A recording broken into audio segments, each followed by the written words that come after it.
zanina lines and angles to pisay iyan wa tu ni na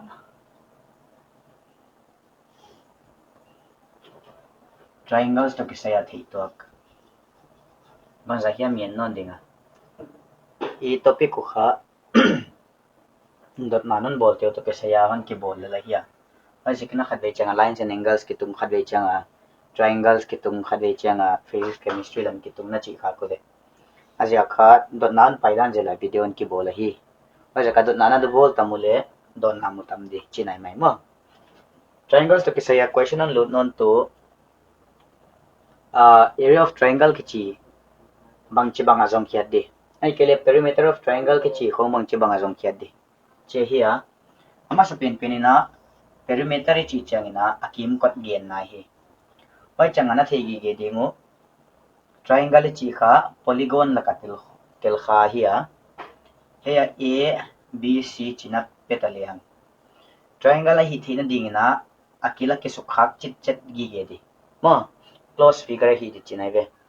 To bana hey pen aside ting ki kim hiam le hi thei ni ki kim khat tom zo hiam le thei sau zo hiam le thei. Ai chi ke bang lag le aveka ki kim lo le hi thei. Hoi kha video I bol kina anen ki thak ding na ka ni hi. Achile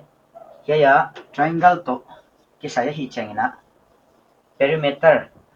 to bana area kichi etigel kha zong de poimo gi ge hiya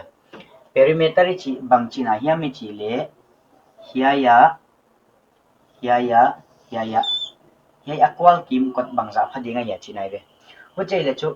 asaw da no aveken baban gom le chen a perimeter swak de chi na hi ab to bc to ca AB, BC, CA. Kaya sa danteng gom phele chin kha triangle ABC adia a perimeter na di. Kuchilowina area ahong hi chiangina area dingina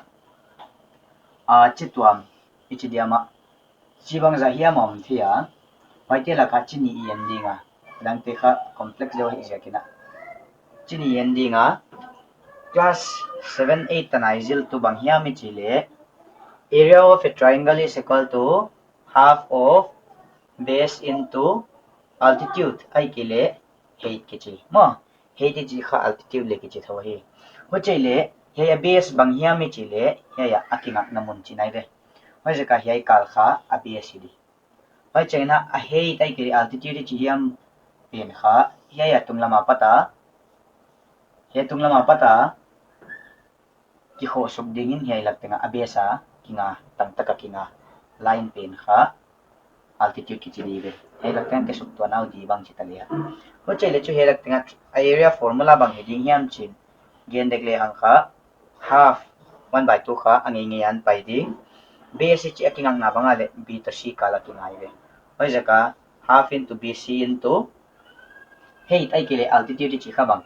e apat di tan ho jaka e di hicha area ki gelehi hichirana triangle ke solve te to ke sai kha na thi ding area formula he na jat dek nge le chini na nei te ngai bangale khatna kha abe saum ngai ni na kha he tom ngai hi hichibanga base to he tom lo hi changina formula dang kha ta ke jang thia y2 banghia mi chile Heron's formula ke chi se be Herons Heron's formula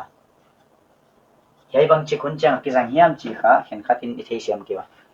Heron's formula chi changina yai kal saw dan bang hi yam chi la ki pelo altitude chi ke ichi hiam ai ke le a he chi hiam a lo changa yai area sum apum pia ale dan bang za hi di chi kha zong khian de ke janga hi atom again into Heron's formula chi changina base la ki pelo head la omlo huchi hun changa a triangle area sumkha a triangle area bang chi banga song khedi why hun changa Heron's formula ke jang pana hiya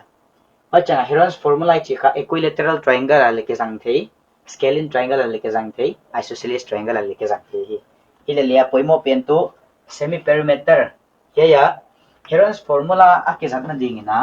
ama sa pina poimo khatna tu perimeter hiam ai keile semi perimeter hiam on ki piak be mo ko chaile triangle hei pen bang en le hang perimeter den ni gen khina perimeter chokim kota a asaudan iti dana hiya ko chaile perimeter hile bang AB plus BC plus CA dinaizil hiya ibe ko chaile a semi perimeter semi chicha akim khat dan la ngai to le na ko chaile chu semi perimeter ile hei kim khata ile chu half by chebe ko chaile AB plus BC plus CA achile hei ting ting to 1 multiply le chin kha hei value ma po dei jaka alam to ma kha AB BC plus CA divided by 2 ki chi jawi be hei pen kha hoi ta kana mang hoi ta kana cham te diu mok maya mang hil som lo di I textbook ken khat khata kha A plus B plus C divided by 2 chi diwi be hoi te banga chi naw ya mi chi le hei sup asaudan kha A cham te hei pe asaudan kha B cham te un hei lam asaudan kha C an cham te cham kha A plus B plus C hei gel to ki bang tho hi hoi je kai hei tigel akilam dan na lo hilele the gi ge di to semi perimeter banga hiya chi kha vazong khiat ding oi changena Heron's formula tak tak pe kha Heron's formula banga chil Heron's formula area jong khiat di changena a formula kha root over semi perimeter minus first side semi perimeter minus the second side le semi perimeter minus the third side hei ke jangi be alam to magain hileng to S minus A, S minus B, and S minus C, which is kept under the root. Root na ki ko hi, mai khamang hin lo di. To ina example khat yen ding na inbox waleon ki khak ding na king ta. Asol na akhat penam ki khak hina hi manila ki khak nai lo pen yen ding find the area of an equilateral triangle whose side is 20 centimeter in length which is equilateral triangle ile chu avik ve ka kha aside tengi kim ni chinai ve so this side will also be 20 which ile tu heya equilateral triangle ichi changina aside tengi kim china hiya ile Heron's formula janga triangle area nun jong kya ding changina apoi mo ma sa pen pen na hian bang apoi mo ma sa pen pen tu semi perimeter ile ile semi perimeter na jong kya thina dinga kha perimeter non jong kyan masangai ve I perimeter bangale somni asai teng thuma asadan gom di chi ko chai le kha perimeter kha 60 cm idi ko chai le semi perimeter bang idi semi perimeter chi chang kha total perimeter divided by 2 so 2 into 30 that means semi perimeter kha 30 hi di chi nai ve achile area hai formula hongjang hi leo china area will be equal to root over hai pen kon gal non se ke dia direct kana kon dia video tumna dena semi perimeter ya s ki gelai china semi perimeter kha 30 hi pot ma to bana semi perimeter minus a 30 semi perimeter kha 30 hi ya asai kha ki bang be ka ija kina 20 30 minus 20 30 minus 20 hai kha hi chigat mai ngai aki bang lo hi la hai 20 bang hi hai 30 bang hai 40 bang hi la chu hai lak tinga anunga te ba khi khi nai di be hu chei le root over 30 hai kala minus le chin bang 10 hai minus le chin 10 10 achi le hai khit chang na prime factor a koi khedi hai kha bang 30 na chiu kha 215 are 30 3 5 are 15 hoi jaken 2 into 3 into 5 chaba koi khedi he no le chin 10 khabang 5 into 2 electing le 5 into 2 to bana electing le 5 into 2 uche le 2 bang jai ne le khat ni thum li root over 2 into 2 into 2 into 2 yai hita uche le hetigel kha 2 square agel the hetigel kha 2 square gel thei a square to square root kon cancel changa 2 sar 4 hoi ja ka helak na 4 ba ko khedi mo apira khin bek a square to cancel thei ja ken achile 3 bang za ve ni ya le 3 khat dei chok ke ni ve bo chele chok arut no ya om nga china